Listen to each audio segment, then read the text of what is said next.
Barua ya Paulo kwa Waroma, sura ya kwanza.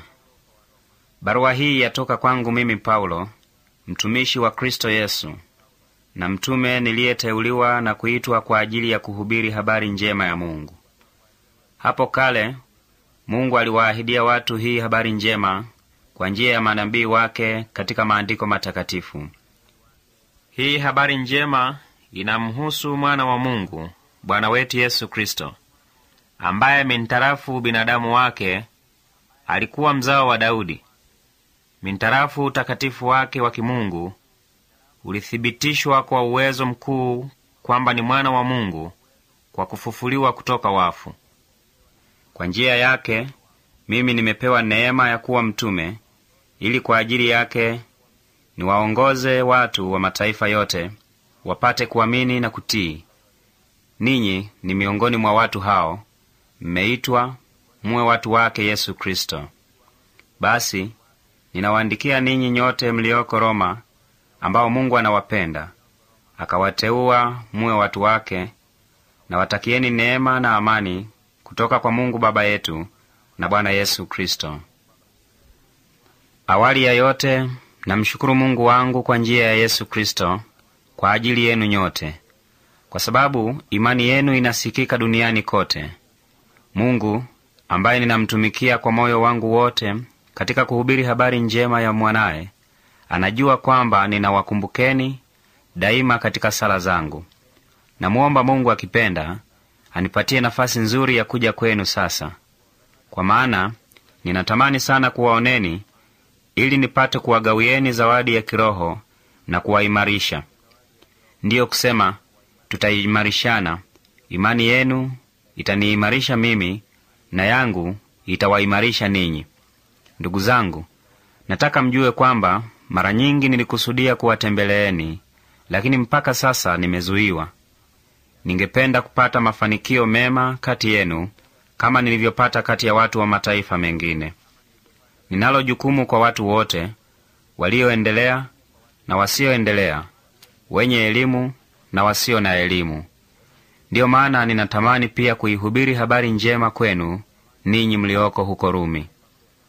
Mimi najiaminisha kabisa katika habari njema. Yenyewe ni nguvu ya Mungu inayowaokoa wote wanaoamini, Wayahudi kwanza na wasio Wayahudi pia.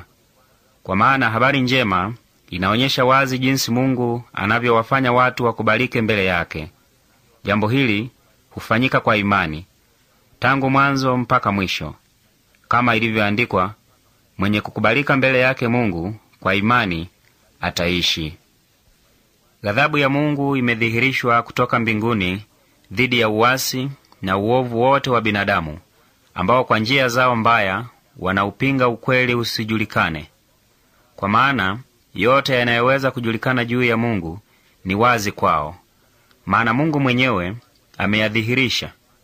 Tangu Mungu alipoumba ulimwengu, uwezo wake wa milele na uungu wake, ingawa havionekani kwa macho, vinafahamika wazi. Watu wanaweza kuyajua mambo hayo kutokana na vitu hivyo Mungu alivyoviumba. Kwa hiyo hawana njia yoyote ya kujitetea.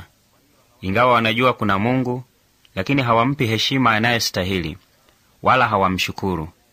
Badala yake, fikira zao zimekuwa batili na akili zao tupu zimejaa giza. Wanajidai kuwa wenye hekima, kumbe ni wapumbavu. Wanaacha kumwabudu Mungu aishiye milele, na badala yake wanaabudu sanamu zilizo mfano wa binadamu ambaye hufa, mfano wa ndege, wanyama au nyoka. Kwa sababu hiyo Mungu amewaacha wafuate tamaa mbaya za mioyo yao na kufanyiana mambo ya aibu kwa miili yao. Wanaubadili ukweli juu ya Mungu kwa uongo. Wanaheshimu na kuabudu kiumbe badala ya Muumba mwenyewe, ambaye ndiye astahilie sifa milele. Amina. Kwa hiyo Mungu amewaacha wafuate tamaa mbaya. Hata wanawake wanabadili matumizi yanayopatana na maumbile ya miili yao kwa yale yasiyopatana na maumbile. Nao wanaume hali kadhalika wanaacha kufuata matumizi ya maumbile ya mume na mke, wakawakiana tamaa wao kwa wao. Wanaume wanafanyiana mambo ya aibu, na hivyo wanajiletea wenyewe adhabu wanayostahili kwa vitendo vyao viovu. Kwa vile watu walikataa kumtambua Mungu, Mungu amewaacha katika fikira zao potovu, wakafanya yale ambayo hawangestahili kufanya. Wamejaa kila aina ya uovu, dhuluma, ulafi na ufisadi. Wamejaa wivu, uuaji, ugomvi, udanganyifu na nia mbaya, husengenya na kusingiziana. Ni watu wa kuchukiza kwa Mungu, wafidhuli, wenye kiburi na majivuno, hodari sana katika kutenda mabaya, na hawawatii wazazi wao. Hawana dhamiri, hawashiki ahadi zao, hawana wema wala huruma kwa wengine. Wanajua kwamba sheria ya Mungu yasema kwamba watu wanaoishi mithili hiyo wanastahili kifo. Zaidi ya hayo, si tu kwamba wanafanya mambo hayo wao wenyewe, bali hata kuwapongeza wale wanaofanya mambo hayo hayo. Waroma sura ya pili. Basi rafiki, kama unawahukumu wengine, huwezi kamwe kujitetea, haidhuru wewe ni nani. Kwa maana kwa kuwahukumu wengine unajilaani wewe mwenyewe, kwa vile nawe unayafanya mambo yale yale unayohukumu. Tunajua kwamba hukumu ya Mungu kwa wale wanaofanya mambo kama hayo ni hukumu ya haki. Lakini wewe rafiki, unayewahukumu wale wanaofanya mambo kama hayo, hali wewe pia unayafanya, je, unadhani utaiepa hukumu ya Mungu? Au labda unaudharau wema wake mkuu, uvumilivu wake na saburi yake, bila kutambua kwamba wema wake huo una shabaha ya kukuongoza upate kutubu? Lakini unao ugumu na ukaidi wa moyo, na hivyo unajirundikia adhabu kwa siku ile ambayo ghadhabu ya Mungu na hukumu zake za haki vitadhihirishwa. Siku hiyo Mungu atamlipa kila mmoja kufuatana na matendo yake. Wale wanaozingatia kutenda mema, kutafuta utukufu na hekima ya Mungu na kutokufa, watapata uzima wa milele. Lakini wale wengine wenye ubinafsi, wenye kukataa mambo ya haki na kufuata uovu, wataangukiwa na ghadhabu na hasira ya Mungu. Mateso na maumivu yatampata binadamu yeyote atendaye uovu. Yatawapata Wayahudi kwanza na watu wa mataifa mengine pia. Lakini Mungu atawapa utukufu, heshima na amani wale wanaotenda mema, Wayahudi kwanza na watu wa mataifa mengine pia. Maana Mungu hambagui mtu yeyote. Wale wanaotenda dhambi bila kuijua sheria ya Mose wataangamia ingawaje hawaijui sheria. Na wale wanaotenda dhambi wakiwa wanaijua sheria watahukumiwa kisheria. Mtu hafanywi akubalike mbele yake Mungu kwa kuisikia sheria, bali kwa kuitii sheria. Mathalan, watu wa mataifa mengine hawana sheria ya Mose, lakini kila wanapotimiza matakwa ya sheria, wakiongozwa na dhamiri zao, wao wenyewe wanakuwa kipimo cha sheria ingawa hawaijui sheria. Mwenendo wao unaonyesha kwamba matakwa ya sheria yameandikwa mioyoni mwao. Dhamiri zao zinashuhudia pia jambo hilo, maana fikira zao mara nyingine huwashtaki na mara nyingine huwatetea. Hivyo, kufuatana na hii habari njema ninayohubiri, ndivyo itakavyokuwa wakati Mungu atakapohukumu mambo ya siri ya binadamu kwa njia ya Yesu Kristo. Na wewe je? Wewe mwenyewe unajiita Myahudi, unaitumainia sheria na kujivunia kuwa wa Mungu. Kwa njia ya sheria unajua matakwa ya Mungu na unaweza kuchagua jambo jema. Wewe unajiona kuwa kiongozi wa vipofu na mwanga kwa wale walio gizani. Unajiona kuwa mkufunzi wa wajinga na mwalimu wa wale wasiokomaa bado. Unayo katika sheria picha kamili ya elimu na ukweli. Basi, wewe unawafundisha wengine, kwa nini hujifundishi wewe mwenyewe? Unawahubiria wengine wasiibe, lakini kumbe wewe mwenyewe unaiba. Unasema msizini, na huku wewe unazini. Unachukia sanamu za miungu, hali wewe unajitajirisha kwa kuiba katika nyumba za miungu. Kwa kujigamba ati unayo sheria ya Mungu, je, Huoni kwamba kwa kuivunja sheria unamdharau Mungu? Kama vile maandiko matakatifu yasemavyo, watu wa mataifa mengine wamelikufuru jina la Mungu kwa sababu yenu ninyi Wayahudi. Kutahiriwa kwako kutakuwa na maana kama ukiitii sheria. Lakini kama unaivunja sheria, basi ni afadhali ungalibaki bila kutahiriwa. Kama mtu wa mataifa mengine ambaye hakutahiriwa akitimiza matakwa ya sheria, hakika atafikiriwa kana kwamba ametahiriwa. Watu wa mataifa mengine watakuhukumu wewe Myahudi kama ukiivunja sheria, ingawaje unayo maandishi ya sheria na umetahiriwa, hali wao wanaitii sheria ingawa hawakutahiriwa. Ndiyo kusema, si kila anayeonekana kwa nje kuwa Myahudi ni Myahudi wa kweli, wala mtu hawi Myahudi wa kweli eti kwa kuwa ametahiriwa kimwili. Myahudi wa kweli ni yule aliye Myahudi kwa ndani, yani yule ambaye ametahiriwa moyoni. Hili ni jambo la Roho na si jambo la maandishi ya sheria. Mtu wa namna hiyo anapata sifa, si kutoka kwa watu, bali kutoka kwa Mungu. Waroma sura ya 3. Basi Myahudi ana nini zaidi kuliko watu wengine? Au kutahiriwa kuna faida gani? Naam, iko faida kwa kila upande. Kwanza, Mungu aliwakabidhi Wayahudi ujumbe wake. Lakini itakuwaje iwapo baadhi yao hawakuwa waaminifu? Je, jambo hilo litaondoa uaminifu wa Mungu? Hata kidogo. Mungu hubaki mwaminifu daima, ingawaje kila binadamu ni muongo. Kama maandiko matakatifu yasemavyo, Ewe Mungu, kila usemapo maneno yako ni ya haki, na katika hukumu wewe hushinda. Lakini ikiwa uovu wetu unathibitisha kwamba Mungu anatenda kwa haki, tutasema nini? Je, tutasema kwamba anakosa haki akituadhibu? Hapa naongea kibinadamu. Hata kidogo.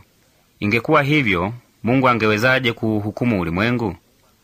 Labda utasema, ikiwa ukosefu wa uaminifu kwa upande wangu unamdhihirisha Mungu kuwa mwaminifu zaidi na hivyo kumpatia utukufu, basi singepaswa kuhukumiwa kuwa mwenye dhambi. Ni sawa na kusema, tufanye ubaya ili tupate mema. Ndivyo wengine walivyotukashifu kwa kutushtaki kwamba tumefundisha hivyo. Watahukumiwa wanavyostahili. Tuseme nini basi? Je, sisi Wayahudi ni bora zaidi kuliko wengine? Hata kidogo. Kwa maana nimekwisha bainisha hapo mwanzoni kwamba Wayahudi na watu wa mataifa mengine wote wako chini ya utawala wa dhambi.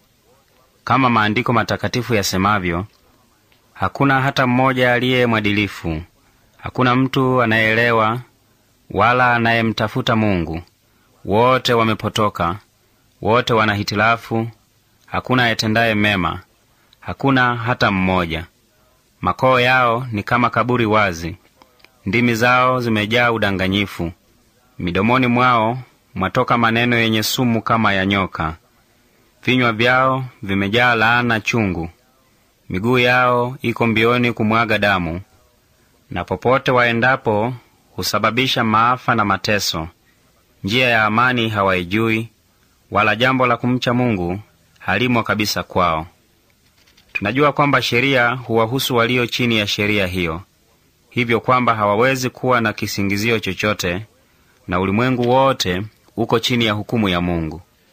Maana hakuna binadamu yeyote anayefanywa akubalike mbele yake Mungu kwa kushika sheria. Kazi ya sheria ni kumwonyesha tu mtu kwamba ametenda dhambi. Lakini sasa njia ya Mungu ya kuwafanya watu wakubalike mbele yake imekwisha dhihirishwa, tena bila kutegemea sheria. Sheria na manabii hushuhudia jambo hili. Mungu huwafanya watu wakubalike mbele yake kwa njia ya imani yao kwa Yesu Kristo. Mungu hufanya hivyo kwa wote wanaoamini. Hakuna ubaguzi wowote. Watu wote wametenda dhambi na wametindikiwa utukufu wa Mungu. Lakini kwa zawadi ya neema ya Mungu, watu wote hufanywa wakubalike mbele yake kwa njia ya Kristo Yesu anayewakomboa. Mungu alimtoa yeye kusudi kwa damu yake awe njia ya kuwaondolea watu dhambi zao kwa imani yao kwake.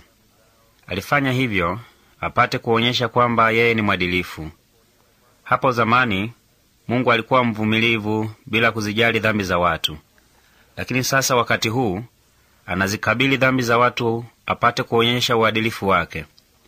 Kwa namna hiyo Mungu mwenyewe huonyesha kwamba yeye ni mwadilifu na kwamba anamfanya mtu yeyote anayemwamini Yesu akubalike mbele yake.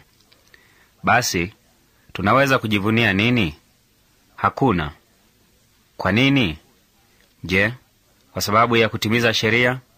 La, bali kwa sababu tunaamini.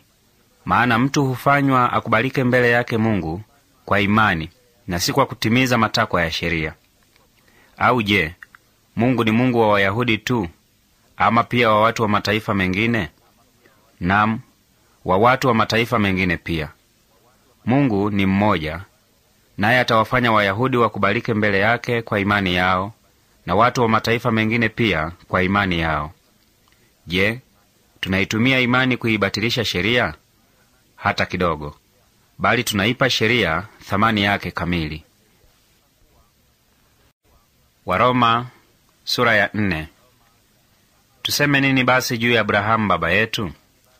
Kama Abrahamu alikuwa amefanywa mwadilifu kutokana na bidii yake, basi anacho kitu cha kujivunia. Lakini hawezi kujivuna mbele ya Mungu. Kwa maana maandiko matakatifu yasema, Abrahamu alimwamini Mungu, naye Mungu akamkubali kuwa mwadilifu. Mfanyakazi hulipwa mshahara. Mshahara wake si zawadi, bali ni haki yake. Lakini mtu asiyetegemea matendo yake mwenyewe, bali anamwamini Mungu, ambaye huwasamehe waovu, basi Mungu huijali imani ya mtu huyo, na hivi humfanya akubalike mbele yake. Naye Daudi anasema hivi juu ya furaha ya mtu yule ambaye Mungu amemfanya akubalike mbele yake bila kuyajali matendo yake. Heri wale waliosamehewa makosa yao, ambao dhambi zao zimefutwa. Heri mtu yule ambaye Bwana hataziweka dhambi zake katika kumbukumbu. Je, heri hiyo ni kwa wale waliotahiriwa tu, ama pia kwa wale wasiotahiriwa? Ni kwa wale wasiotahiriwa pia. Kwa maana tumekwisha sema, Abrahamu aliamini, naye Mungu akamkubali kuwa mwadilifu. Je, Abrahamu alikubaliwa kabla ya kutahiriwa ama baada ya kutahiriwa? Kabla ya kutahiriwa na si baada ya kutahiriwa. Abrahamu alitahiriwa baadaye, na kutahiriwa huko kulikuwa alama iliyothibitisha kwamba Mungu alimkubali kuwa mwadilifu kwa sababu ya imani yake aliyokuwa nayo kabla ya kutahiriwa. Kwa hiyo Abrahamu amekuwa baba wa wale wote ambao ingawa hawakutahiriwa wamemwamini Mungu, wakafanywa waadilifu. Vile vile yeye ni baba wa wale waliotahiriwa, lakini si kwa kuwa wametahiriwa, bali kwa sababu wanafuata njia ile ile ya imani baba yetu Abrahamu aliyofuata kabla ya kutahiriwa. Mungu alimwahidia Abrahamu na wazao wake kwamba ulimwengu ungekuwa mali yao. Ahadi hiyo haikufanywa kwa sababu Abrahamu aliitii sheria, bali kwa kuwa aliamini, akakubaliwa kuwa mwadilifu. Maana kama watakaopewa hayo aliyoahidi Mungu ni wale tu wanaoitii sheria, basi imani haina maana yoyote, nayo ahadi ya Mungu si kitu. Sheria husababisha ghadhabu, lakini kama hakuna sheria, haiwezekani kuivunja.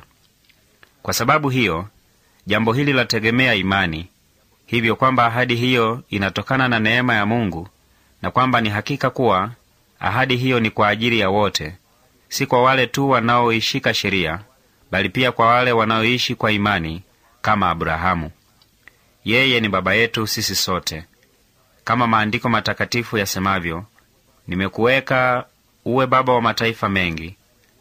Ahadi hiyo ni kweli mbele ya Mungu ambaye Abrahamu alimwamini, Mungu ambaye huwapa wafu uzima, na kwa amri yake vitu ambavyo havikuwako huwa.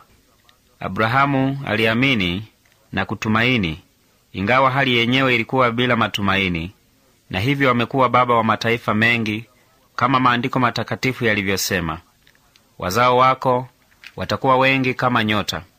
Alikuwa mzee wa miaka karibu 100, lakini imani yake haikufifia. Ingawa alijua kwamba mwili wake ulikuwa kama umekufa, na pia mkewe Sara alikuwa tasa. Abrahamu hakuionea mashaka ile ahadi ya Mungu. Alipata nguvu kutokana na imani, akamtukuza Mungu. Alikuwa na hakika kwamba Mungu anaweza kuyatekeleza yale aliyoahidi. Ndiyo maana Mungu alimkubali kuwa mwadilifu. Inasemwa alimkubali, haisemwi kwa ajili yake mwenyewe tu. Jambo hili linatuhusu sisi pia, ambao tunamwamini Mungu aliyemfufua Yesu Bwana wetu kutoka wafu. Yeye alitolewa auawe kwa ajili ya dhambi zetu, akafufuliwa ili tupate kukubalika mbele yake Mungu. Waroma sura ya 5.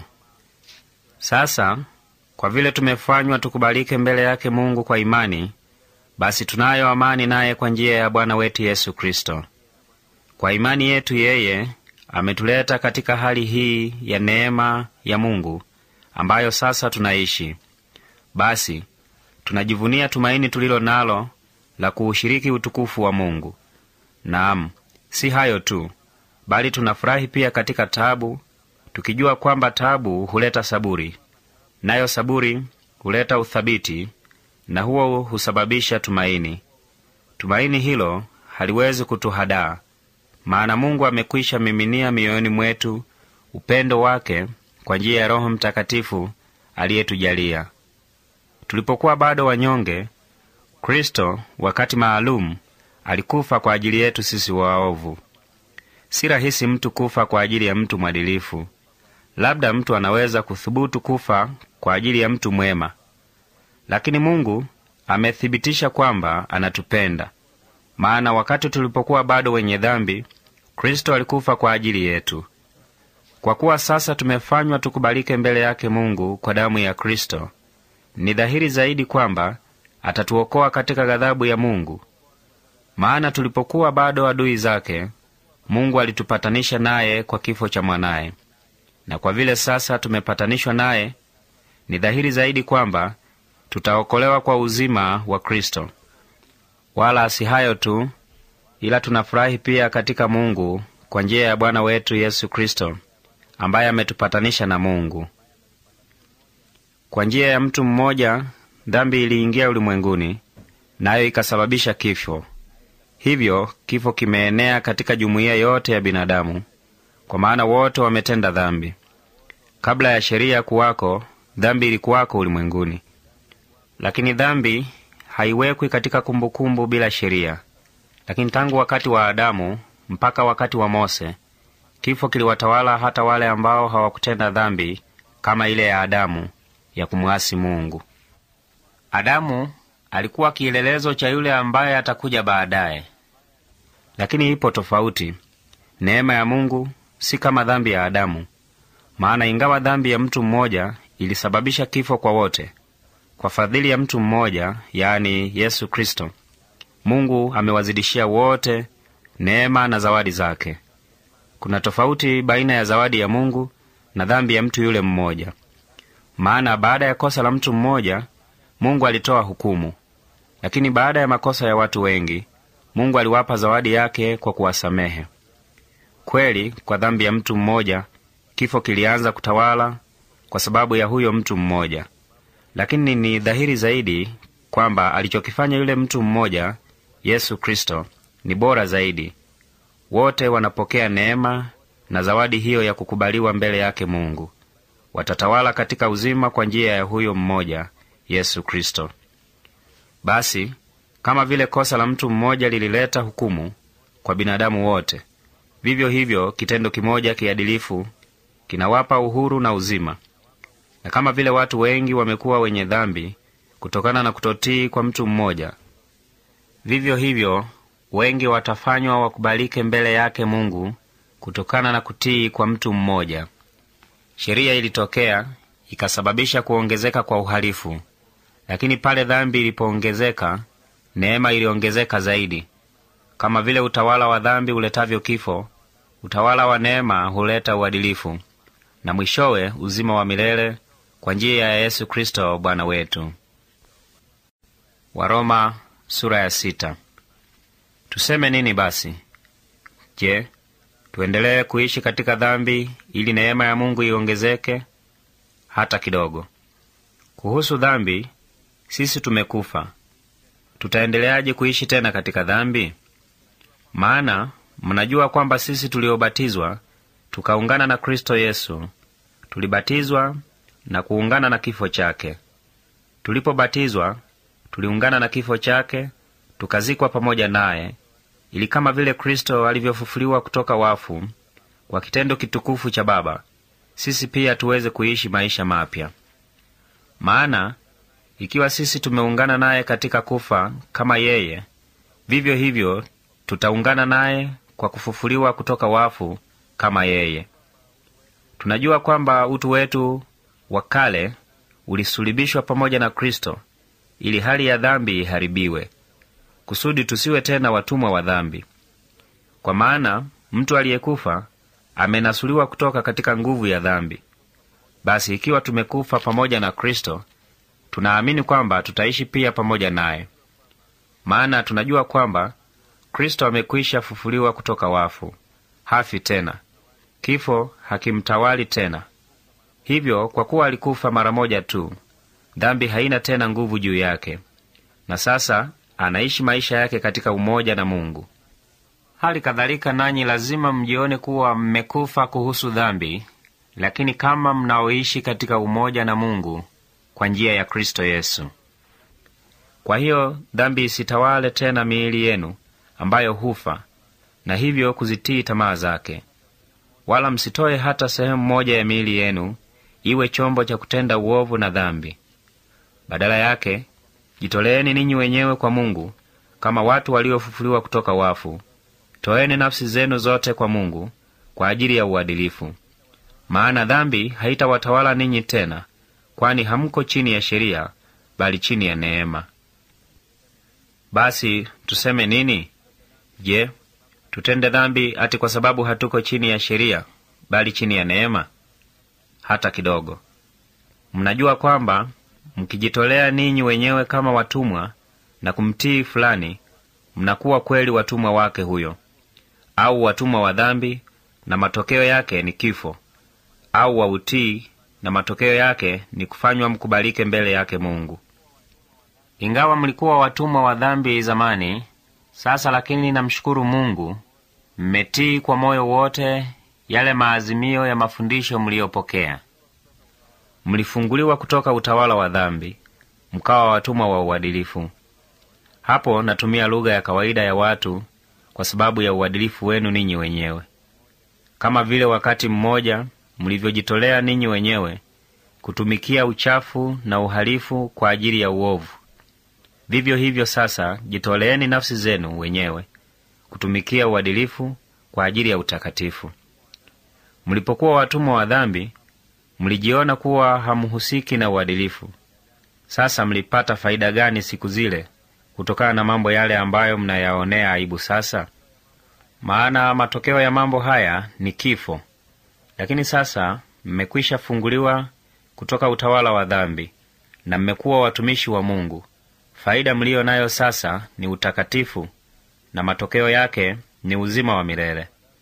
Kwa maana mshahara wa dhambi ni kifo, lakini zawadi anayotoa Mungu ni uzima wa milele katika kuungana na Kristo Yesu Bwana wetu.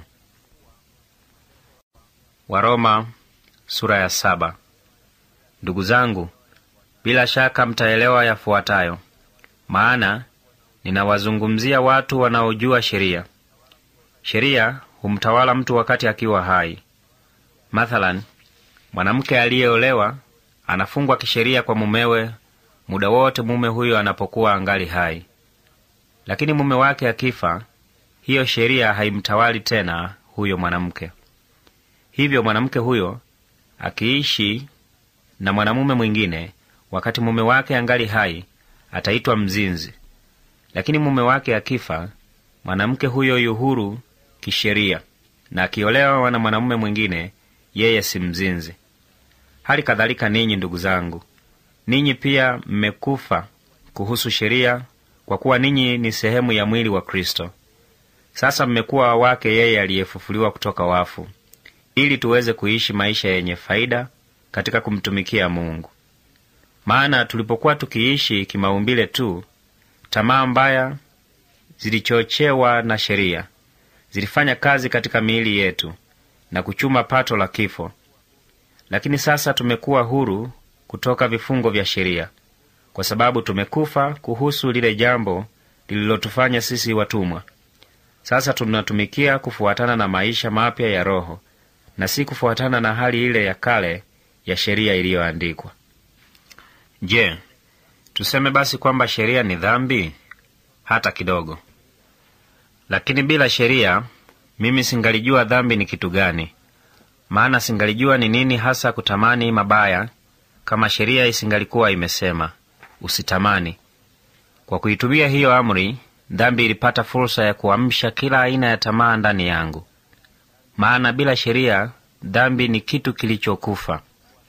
Wakati mmoja mimi nilikuwa hai mbali na sheria, lakini amri ilipokuja, dhambi ilifufuka, nami nikafa. Hiyo amri ambayo shabaha yake ilikuwa kuleta uhai, kwangu imeleta kifo. Maana dhambi ilichukua fursa iliyopatiwa na amri hiyo, ikanidanganya na kuniua. Basi sheria yenyewe ni takatifu, na amri yenyewe ni takatifu, ni ya haki na nzuri. Je, hii inamaanisha kwamba kile kilicho kizuri kimesababisha kifo changu? Hata kidogo! Ilivyo ni kwamba dhambi, ili ionekane dhahiri kuwa ni dhambi, imekitumia kile kilicho kizuri na kusababisha kifo changu. Hivyo dhambi kwa njia ya ile amri ilijionyesha kikamilifu jinsi ilivyo mbaya mno. Tunajua kwamba sheria ni ya kiroho, lakini mimi ni wa kidunia. Mimi nimeuzwa mtumwa wa dhambi. Sielewi nifanyacho, maana kile ninachotaka sikifanyi, bali kile ninachochukia ndicho nifanyacho. Ikiwa basi ninatenda kinyume cha matakwa yangu, hii inaamanisha kwamba nakubali kuwa ile sheria ni nzuri. Basi si mimi hasa ninayefanya kitu hicho, bali ni ile dhambi iliyo ndani yangu. Najua kwamba hamna jema lolote ndani yangu mimi, kadiri ya ubinadamu wangu. Kwa maana ingawa nataka kufanya jambo jema, siwezi kulitekeleza. Yaani, badala ya kufanya lile jambo jema ninalotaka, nafanya lile baya nisilotaka. Basi kama ninafanya kinyume cha matakwa yangu, hii inamaanisha kwamba si mimi ninayefanya hayo, bali ni ile dhambi iliyo ndani yangu. Basi nimegundua kanuni hii: ninataka kufanya jema, lakini nakuta kwamba lile lililo baya ndilo ninalochagua. Ndani kabisa katika moyo wangu naifurahia sheria ya Mungu, lakini naona kwamba kuna sheria nyingine inayofanya kazi mwilini mwangu, sheria ambayo inapingana na ile inayokubaliwa na akili yangu. Hiyo inanifanya niwe mtumwa wa sheria ya dhambi ifanyayo kazi mwilini mwangu. Masikini mie!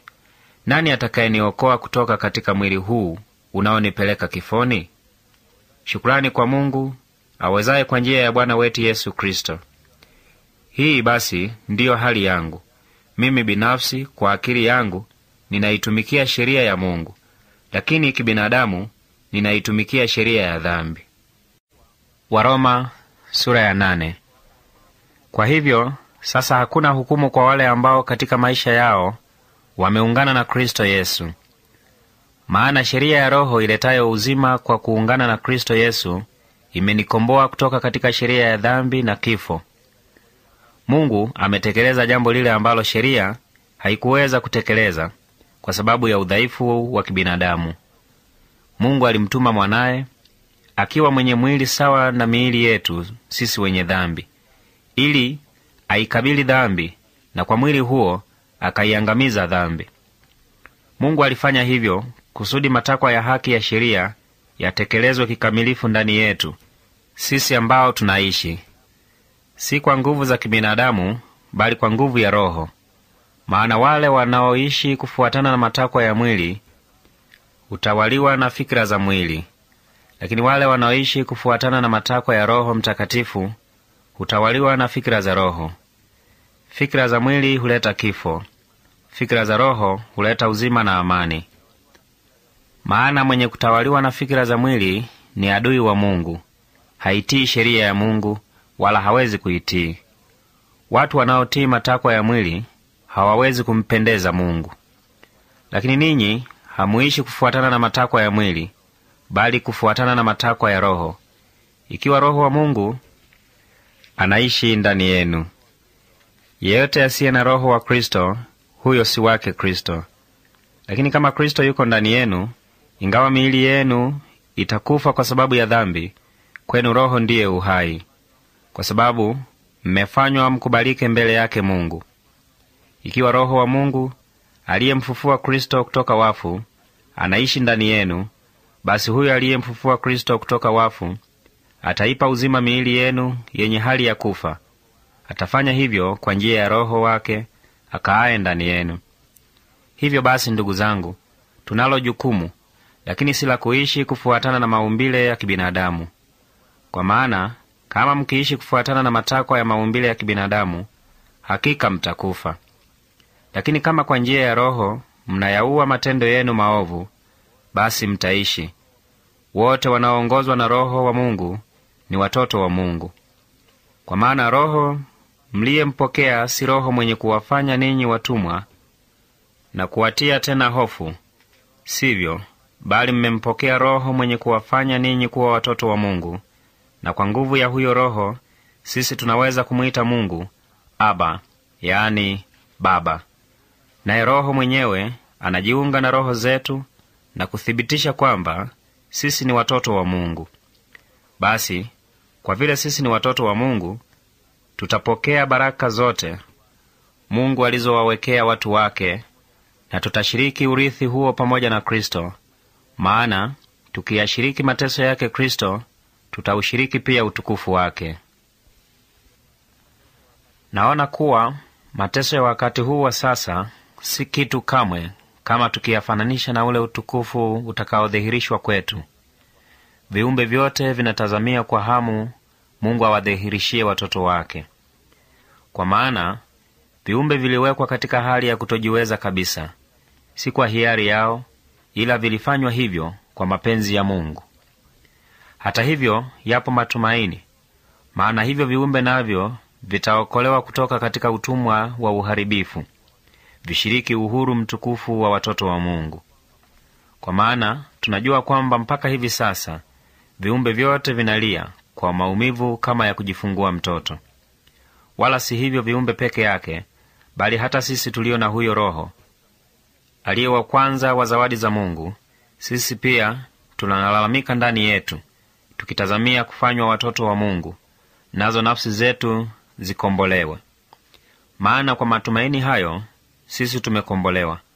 Lakini tumaini halina maana ikiwa tunakiona kile tunachotumainia. Maana ni nani anayetumaini kitu ambacho tayari anakiona? Kama tunakitumaini kile ambacho hatujakiona bado, basi tunakingojea kwa uvumilivu.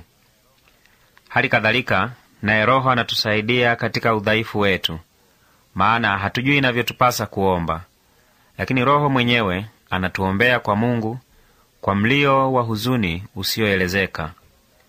Naye Mungu aonaye mpaka ndani ya mioyo ya watu anajua fikira ya huyo Roho, kwani huyo Roho huwaombea watu wa Mungu kufuatana na mapenzi ya Mungu. Tunajua kwamba katika mambo yote Mungu hufanya kazi na huifanikisha pamoja na wote wampendao, yani wale aliowaita kufuatana na kusudi lake.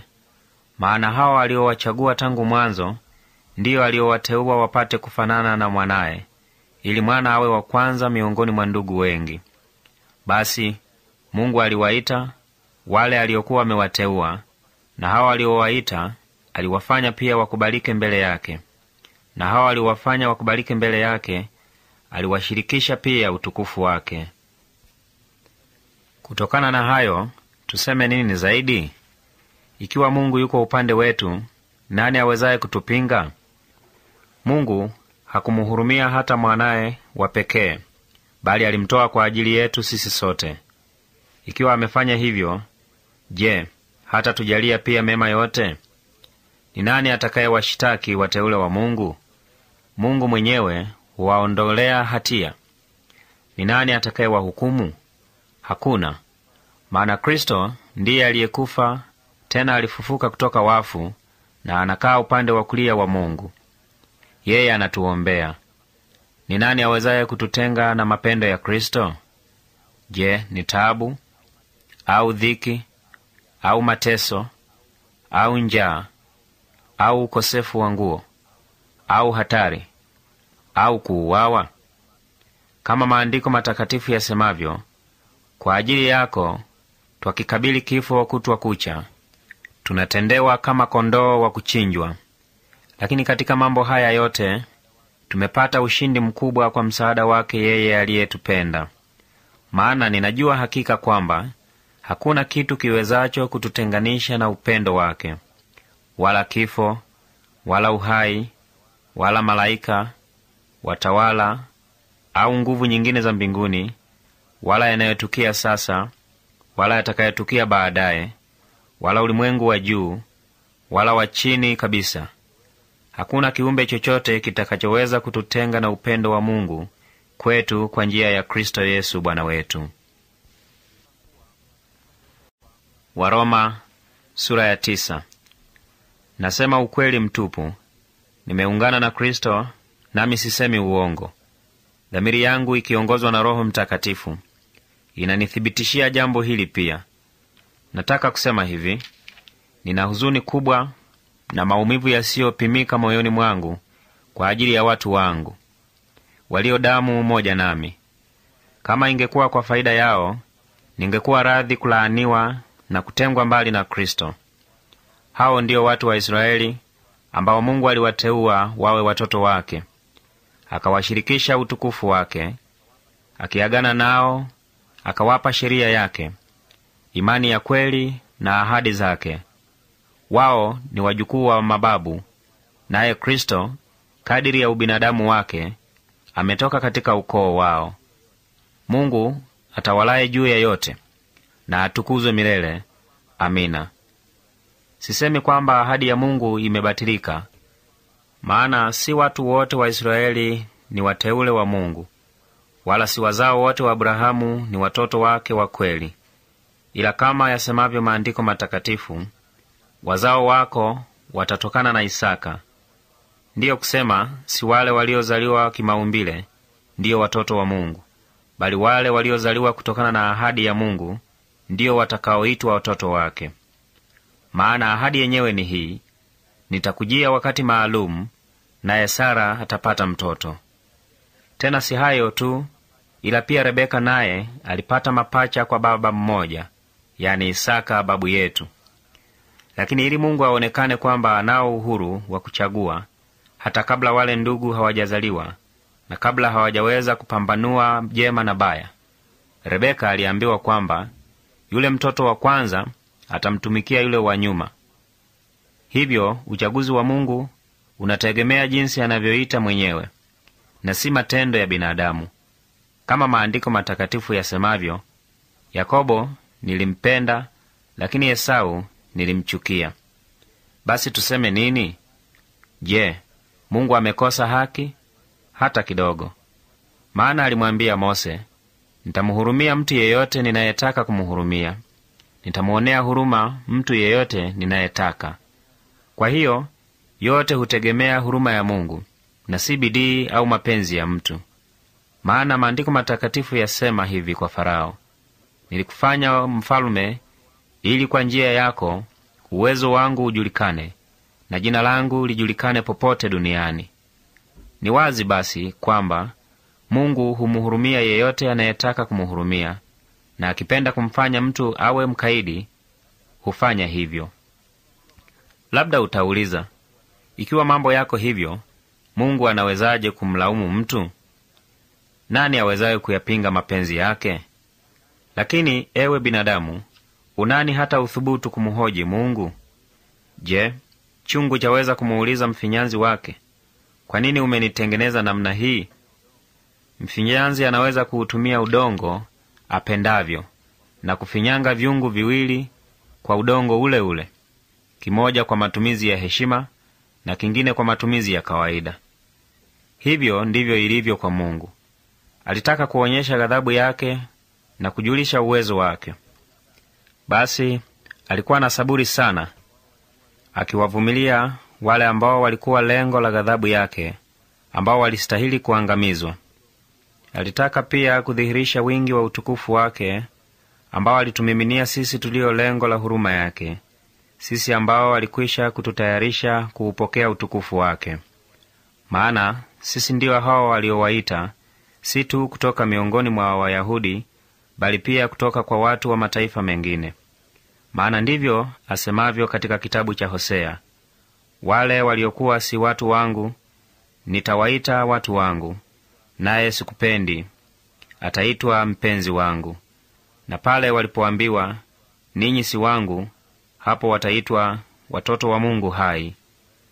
Naye nabii Isaya kuhusu Israeli anapaza sauti, hata kama watoto wa Israeli ni wengi kama mchanga wa pwani, ni wachache tu watakaookolewa. Maana Bwana ataitekeleza upesi hukumu yake kamili juu ya ulimwengu wote.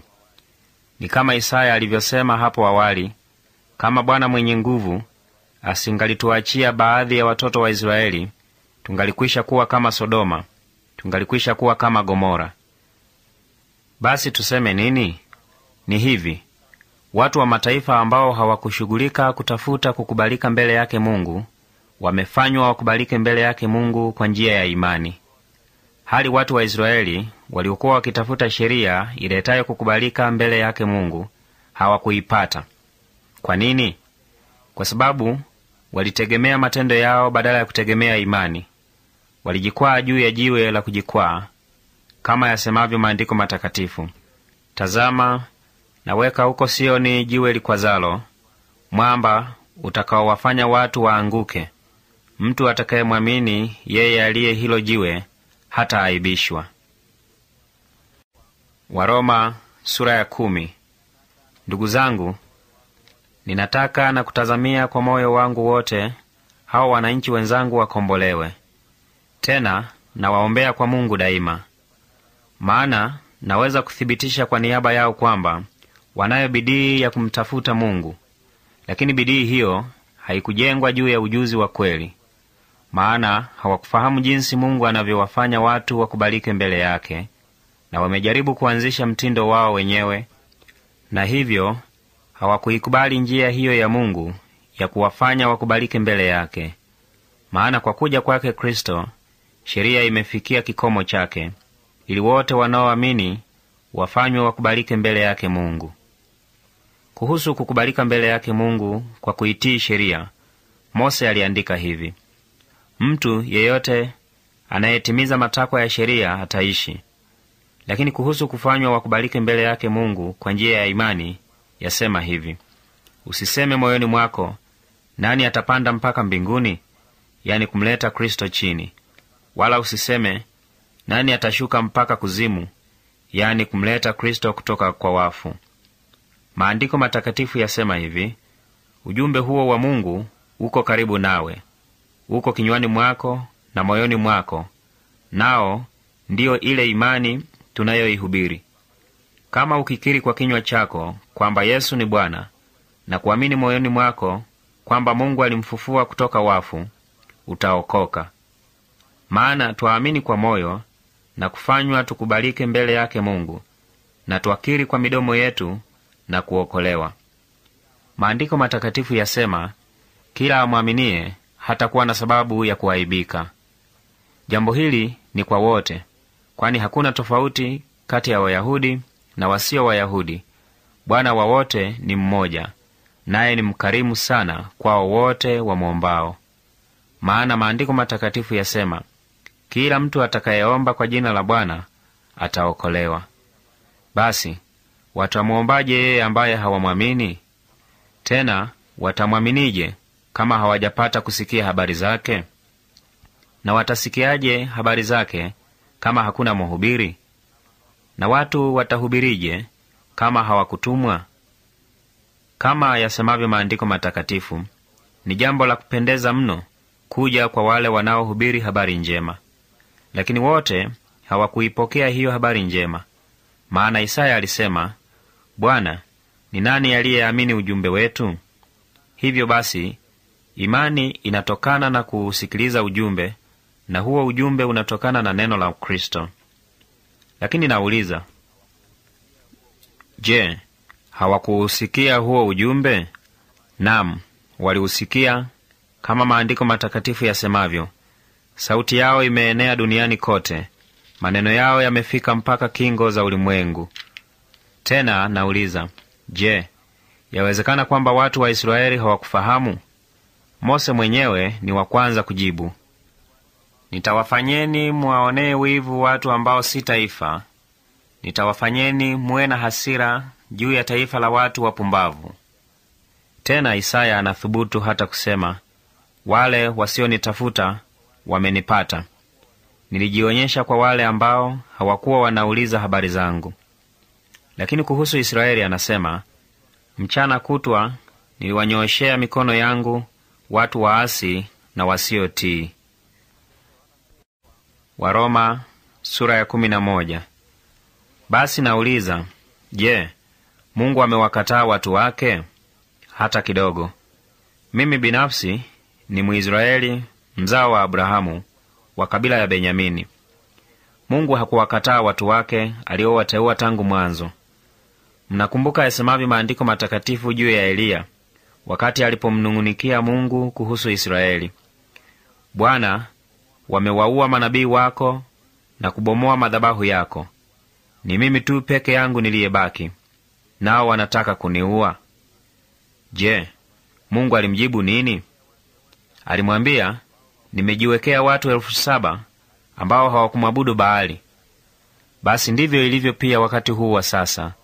Ipo idadi ya waliobaki ambao Mungu aliwateua kwa sababu ya neema yake. Uteuzi wake unatokana na neema yake na si kwa sababu ya matendo yao.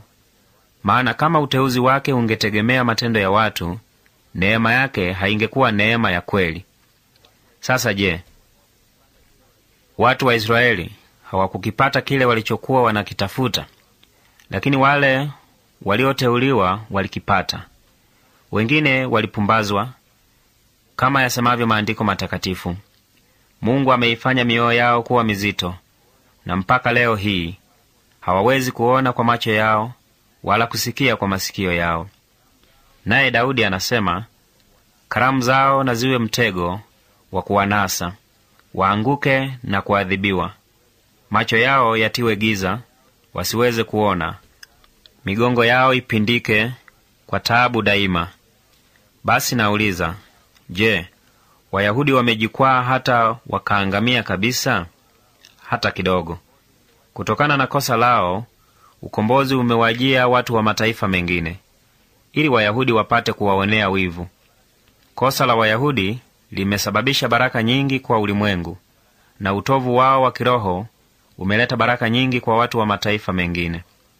Basi ni dhahiri zaidi kwamba utimilifu wao utasababisha baraka nyingi zaidi. Basi sasa nawaambieni ninyi watu wa mataifa mengine, maadamu mimi nimekuwa mtume kwa watu wa mataifa mengine, ninajivunia huduma yangu, nipate kuwafanya wananchi wenzangu wawaonee ninyi wivu, na hivyo nipate kuwaokoa baadhi yao. Maana ikiwa kukataliwa kwao kulisababisha ulimwengu upatanishwe na Mungu, itakuwaje wakati watakapokubaliwa na Mungu? Wafu watafufuka.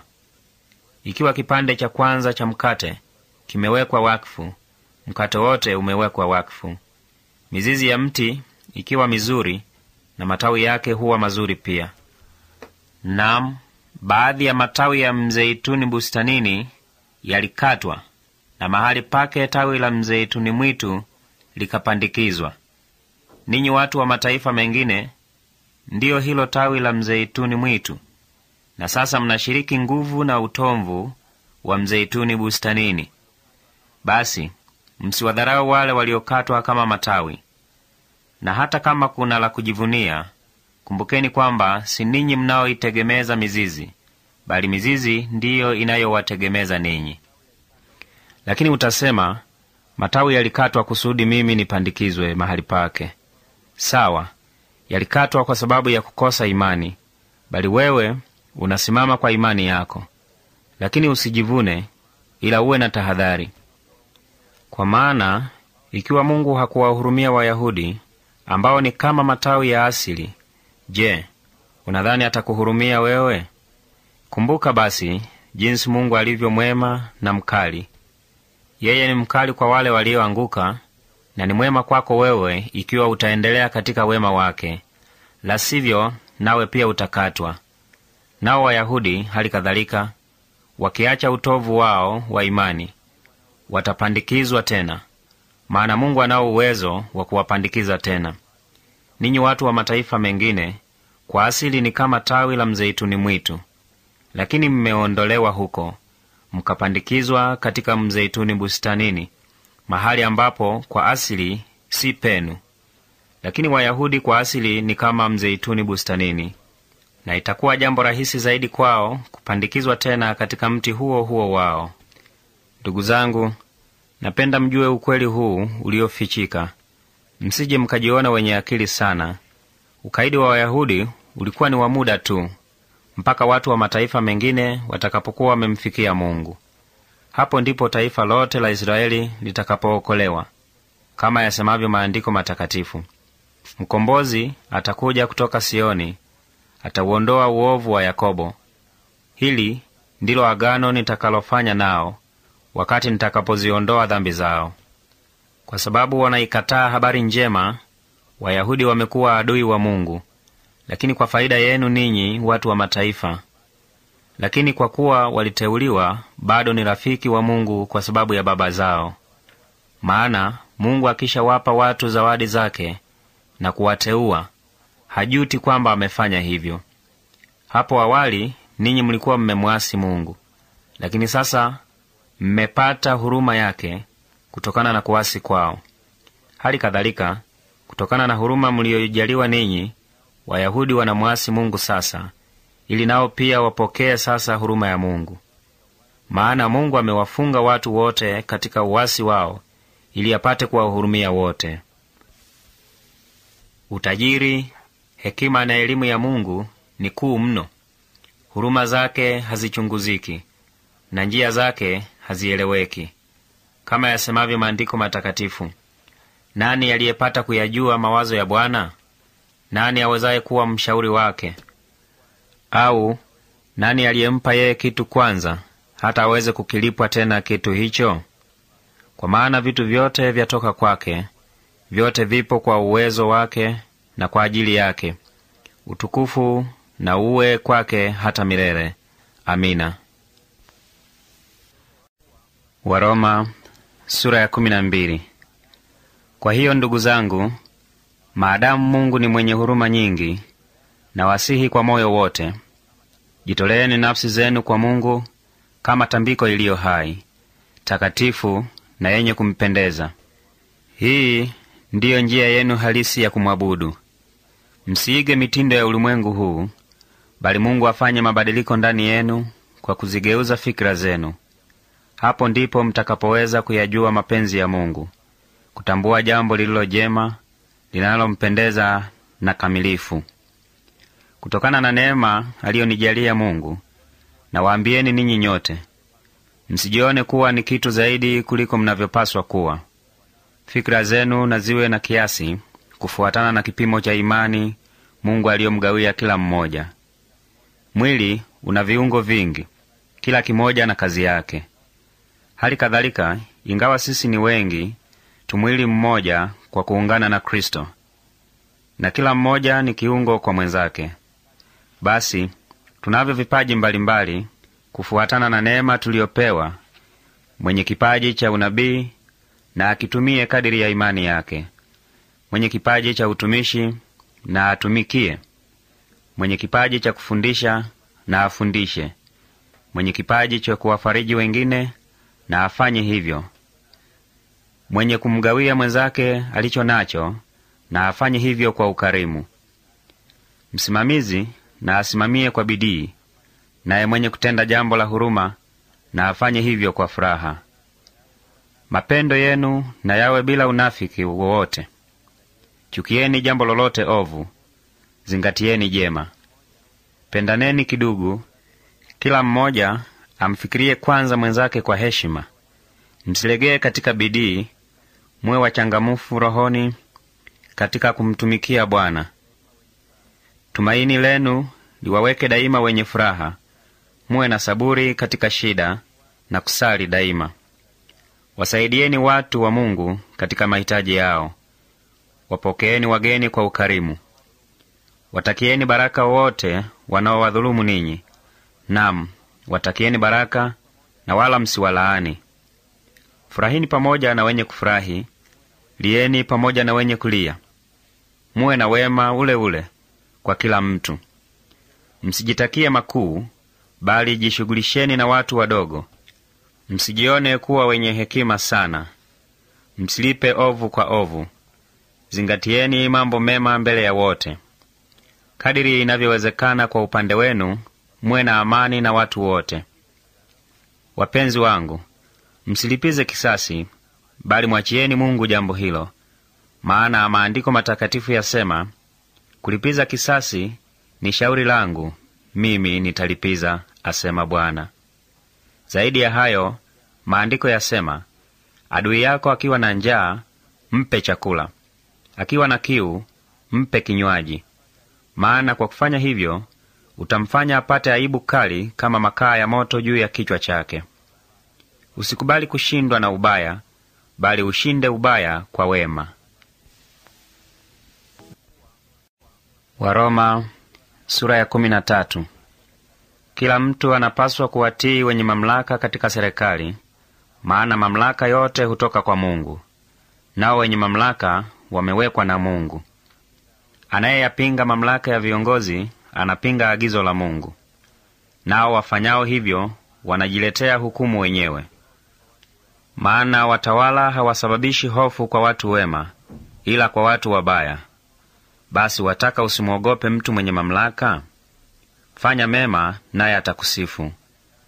Maana yeye ni mtumishi wa Mungu anayefanya kazi kwa faida yako. Lakini ukifanya mabaya, basi huna budi kumwogopa, maana anao kweli uwezo wa kutoa adhabu. Yeye ni mtumishi wa Mungu na huitekeleza ghadhabu ya Mungu kwao watendao maovu. Kwa hiyo ni lazima kuwatii wenye mamlaka, si tu kwa sababu ya kuogopa ghadhabu ya Mungu, bali pia kwa sababu dhamiri inadai hivyo.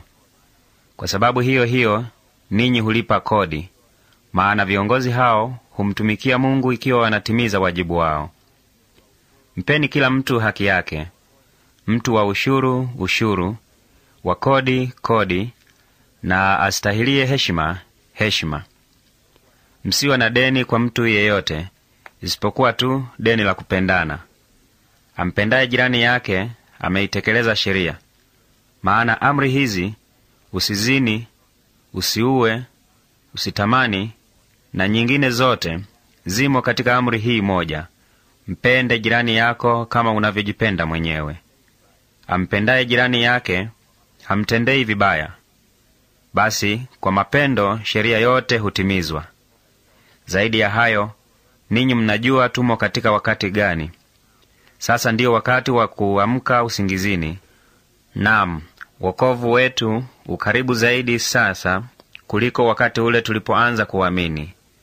Usiku unakwisha na mchana unakaribia. Basi tutupilie mbali mambo yote ya giza, tukajitwalie silaha za mwanga. Mwenendo wetu uwe wa adabu kama inavyostahili wakati wa mwanga. Tusiwe na ulafi na ulevi, uchafu na uasherati, ugomvi na wivu. Bwana Yesu Kristo awe vazi lenu. Msishughulikie tena tamaa zenu za maumbile na kuziridhisha. Waroma sura ya 14. Mkaribisheni kwenu mtu aliye dhaifu, lakini msibishane naye juu ya mawazo yake binafsi. Watu huhitilafiana. Mmoja imani yake inamruhusu kula kila kitu, lakini mwingine ambaye imani yake ni dhaifu hula tu mboga za majani. Mtu ambaye hula kila kitu asimdharau yule ambaye hawezi kula kila kitu, naye ambaye hula tu mboga za majani asimhukumu anayekula kila kitu. maana Mungu amemkubali. Wewe ni nani hata uthubutu kumhukumu mtumishi wa mwingine? Akisimama au akianguka, ni shauri la bwana wake. Naam, atasimama imara, maana Bwana anaweza kumsimamisha. Mtu anaweza kufikiria siku fulani kuwa ya maana zaidi kuliko nyingine. Mtu mwingine aweza kuzifikiria siku zote kuwa sawa. Kila mmoja na afuate msimamo wa akili yake. Anayeadhimisha siku fulani, anaadhimisha siku hizo kwa ajili ya kumtukuza Bwana. Naye anayekula chakula fulani, anafanya hivyo kwa kumtukuza Bwana, maana anamshukuru Mungu. Kadhalika naye anayeacha kula chakula fulani, anafanya hivyo kwa ajili ya kumtukuza Bwana, naye pia anamshukuru Mungu. Maana hakuna mtu yeyote miongoni mwetu aishie kwa ajili yake mwenyewe, wala hakuna anayekufa kwa ajili yake mwenyewe.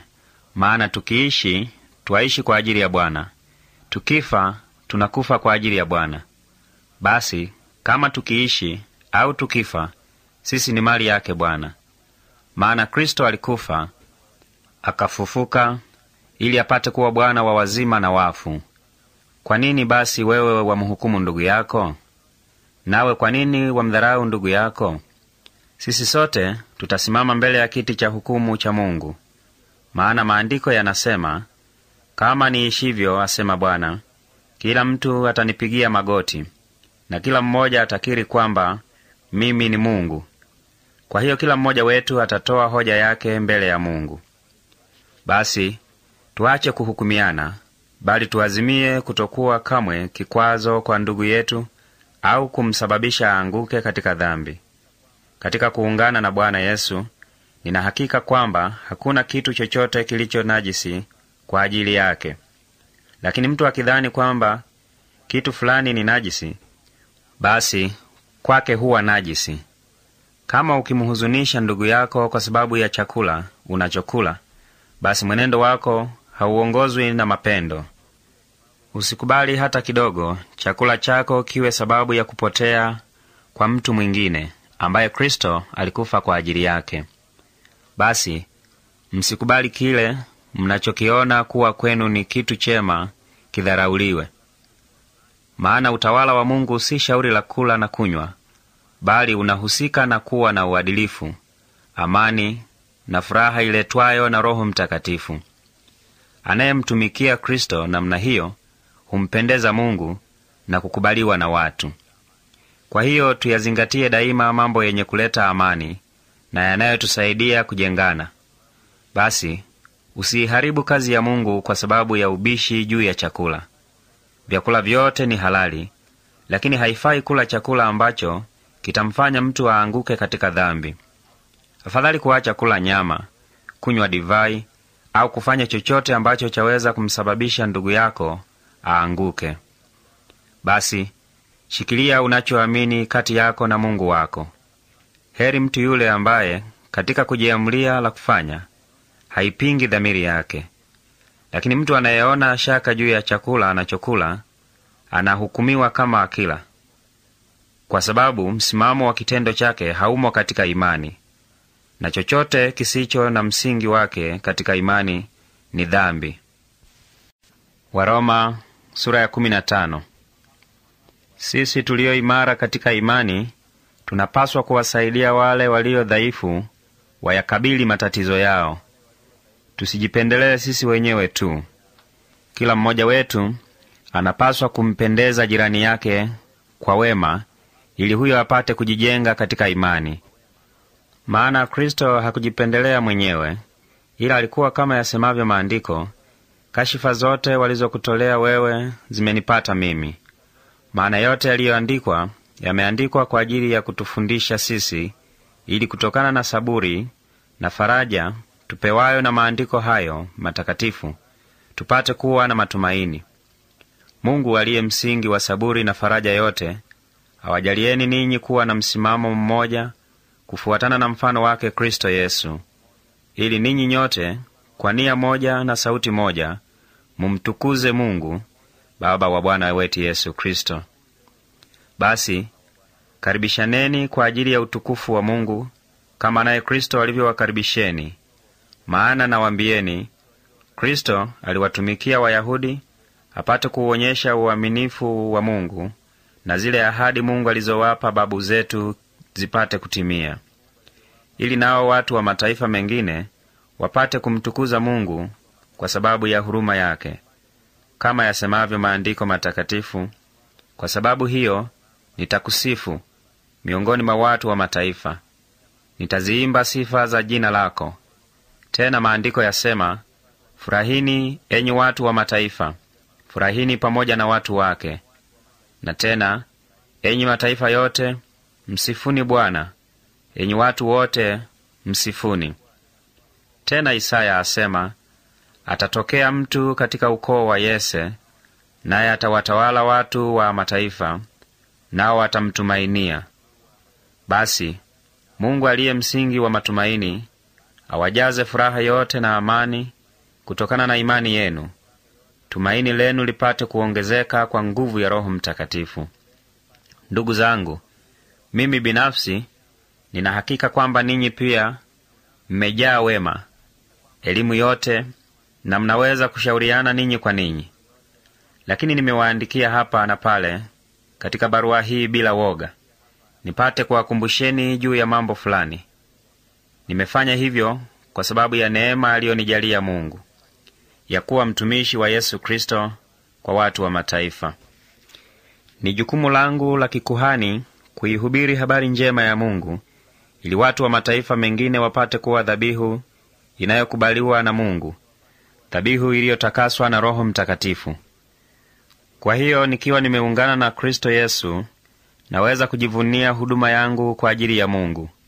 Sithubutu kusema kitu kingine chochote isipokuwa tu kile ambacho Kristo Yesu amekifanya kwa kunitumia mimi, ili watu wa mataifa wapate kutii. Amefanya hivyo kwa maneno na vitendo, kwa nguvu ya miujiza na maajabu, na kwa nguvu ya Roho wa Mungu. Basi kwa kusafiri kila mahali, tangu kule Yerusalemu mpaka Iluriko, nimeihubiri kikamilifu habari njema ya Kristo.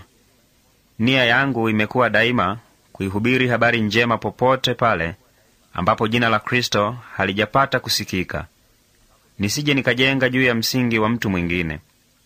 Kama yasemavyo maandiko matakatifu, watu wote ambao hawakuambiwa habari zake wataona, na wale ambao hawajapata kusikia wataelewa.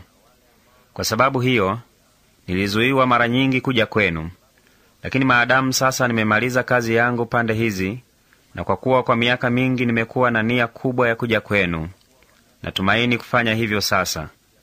Ningependa kuwaoneni nikiwa safarini kwenda Spania, na kupata msaada wenu kwa safari hiyo, baada ya kufurahia kuwa kwa muda pamoja nanyi. Lakini kwa sasa nakwenda kuwahudumia watu wa Mungu kule Yerusalemu, maana makanisa ya Makedonia na Akaya yameamua kutoa mchango wao kuwasaidia watu wa Mungu walio masikini huko Yerusalemu. Wao wenyewe wameamua kufanya hivyo, lakini kwa kweli hilo ni jukumu lao kwa hao. Maana ikiwa watu wa mataifa mengine wameshiriki baraka za kiroho za Wayahudi, wanapaswa nao pia kuwahudumia Wayahudi katika mahitaji yao ya kidunia. Nitakapokwisha tekeleza kazi hiyo na kuwakabidhi mchango huo uliokusanywa kwa ajili yao, nitawatembeleeni ninyi nikiwa safarini kwenda Spania. Najua ya kuwa nikija kwenu nitawaletea wingi wa baraka za Kristo. Basi ndugu zangu, nawasihi kwa ajili ya Bwana wetu Yesu Kristo na kwa ajili ya upendo uletwao na Roho, mniunge mkono kwa kuniombea kwa Mungu. Ombeni nipate kutoka salama miongoni mwa wale wasioamini walioko Uyahudi, nayo huduma yangu huko Yerusalemu ipate kukubaliwa na watu wa Mungu walioko huko. Hivyo Mungu akipenda, nitaweza kuja kwenu na moyo wa furaha, nikapumzike pamoja nanyi. Mungu aliye chanzo cha amani na awe nanyi nyote. Amina. Waroma sura ya 16. Napenda kumjulisha kwenu dada yetu Foibe, ambaye ni mtumishi katika kanisa la Kenkrea. Mpokeeni kwa ajili ya Bwana kama iwapasavyo watu wa Mungu. Mpeni msaada wowote atakaohitaji kutoka kwenu, maana yeye amekuwa mwema sana kwa watu wengi na kwangu pia. Salamu zangu ziwafikie Priska na Akula, wafanyakazi wenzangu katika utumishi wa Kristo Yesu. Wao walihatarisha maisha yao kwa ajili yangu. Wanastahili shukurani, si tu kutoka kwangu, bali pia kutoka kwa makanisa yote ya watu wa mataifa mengine. Salamu zangu pia kwa kanisa linalokutana nyumbani kwao.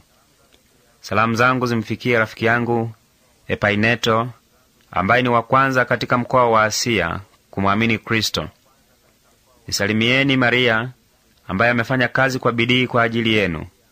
Salamu zangu kwa Androniko na Yunea, wananchi wenzangu waliofungwa gerezani pamoja nami. Wao wanajulikana sana kati ya mitume, tena walikuwa Wakristo kabla yangu mimi. Salamu zangu kwa Ampliato, rafiki yangu katika kuungana na Bwana. Salamu zangu zimfikie Albano, mfanyakazi mwenzangu katika utumishi wa Kristo. Salamu zangu pia kwa rafiki yangu Staku. Nisalimieni Apele, ambaye uaminifu wake kwa Kristo umethibitishwa. Salamu zangu kwa wote walio nyumbani kwa Aristobulo. Salamu zangu kwa Herodiona, mwananchi mwenzangu, na kwa jamaa yote ya Narkisi iliyojiunga na Bwana. Nisalimieni Trufena na Trufosa, wanaofanya kazi katika utumishi wa Bwana, na rafiki yangu Persi, ambaye amefanya mengi kwa ajili ya Bwana. Nisalimieni Rufo, mtu hodari sana katika kazi ya Bwana, na mama yake ambaye ni mama yangu pia. Nisalimieni Asunkrito, Flegoni, Herme, Patroba, Herma na ndugu wote walio pamoja nao. Nisalimieni Filologo na Yulia, Nerea na dada yake, na Ulompa, pamoja na watu wote wa Mungu walio pamoja nao. Salimianeni ninyi kwa ninyi kwa ishara ya upendo. Salamu kwenu kutoka kwa makanisa yote ya Kristo. Ndugu zangu, na wasihi muwafichue wote wanaosababisha mafarakano na kuwafanya watu wengine waanguke kinyume cha mafundisho mliofundishwa. Jiepusheni na watu hao, maana watu wa namna hiyo hawamtumikii Kristo Bwana wetu, bali wanayatumikia matumbo yao wenyewe. Kwa maneno yao matamu na hotuba za kubembeleza hupotosha mioyo ya watu wanyofu. Kila mtu amesikia juu ya utii wenu, na hivyo mmekuwa sababu ya furaha yangu. Na watakeni muwe na hekima katika mambo mema, na bila hatia kuhusu mambo mabaya. Naye Mungu aliye chanzo cha amani hata kawia kumponda Shetani chini ya miguu yenu. Neema ya Bwana wetu Yesu iwe nanyi. Timotheo, mfanyakazi mwenzangu, anawasalimu. Hali kadhalika Lukio, Yasoni na Sosipatro, wananchi wenzangu, wanawasalimu. Nami Tertio, ninayeandika barua hii, na wasalimuni Kikristo. Gayo, mwenyeji wangu, pamoja na kanisa lote linalokutana kwake, anawasalimu. Erasto, mweka hazina wa mji huu, pamoja na Kwarto, wanawasalimu. Neema ya Bwana wetu Yesu Kristo iwe nanyi nyote. Amina. Basi sasa na tumsifu Mungu. Yeye anaweza kuwaimarisheni katika ile habari njema niliyohubiri juu ya ujumbe wa Yesu Kristo, na katika ile siri iliyofunuliwa na ambayo ilikuwa imefichika kwa karne nyingi zilizopita. Lakini sasa ukweli huo umefunuliwa kwa njia ya maandiko ya manabii, na kwa amri ya Mungu wa milele umedhihirishwa kwa mataifa yote, ili wote waweze kuamini na kutii. Kwake Mungu aliye peke yake mwenye hekima, uwe utukufu kwa njia ya Yesu Kristo milele na milele. Amina.